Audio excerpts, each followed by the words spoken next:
Hi, this is Ben here again for the second video in our tennis and pickleball series.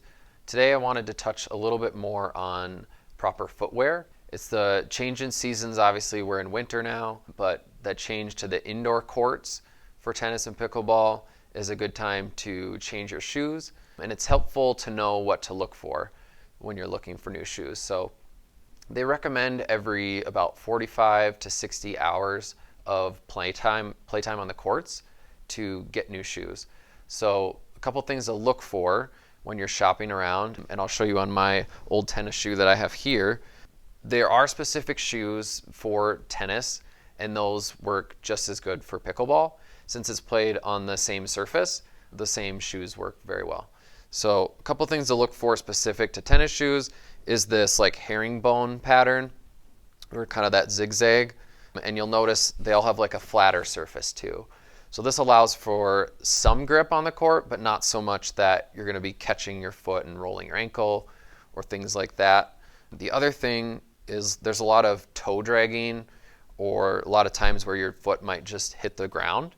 And so a lot of tennis and pickleball shoes have like extra padding or extra just durability across the toe. So that's another thing that's nice to look for. You also want to look for a supportive shoe. So looking from the back, you want to make sure that heel doesn't collapse easily here. And you can, if you're out shopping, you can just take the shoe and do some of these. The other thing is, if you look from the heel counter, is it vertical? Does it form a nice up and down? Or if it's a shoe you've had for a long time, have you worn it so that's tipping in or out? That's another sign that shoe's probably worn out. From the mid foot, the midsole, you want to make sure that doesn't collapse easily. But you do want the front of the shoe to be able to bend easily so that you can get that push off. A shoe that's worn out, especially for tennis and pickleball, will usually wear out in the midfoot.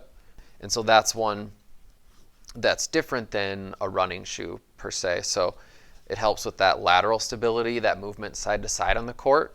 So finding a shoe that's firm there.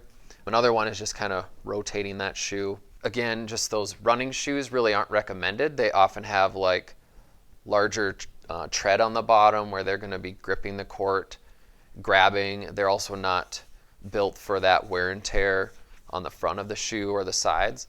So a couple things to look for when you're out shopping. If you are playing indoor on a basketball court surface or anything that's not like a true tennis court surface, you may want to look at like a volleyball type shoe or like a squash shoe that is better for that surface and won't mark up the courts.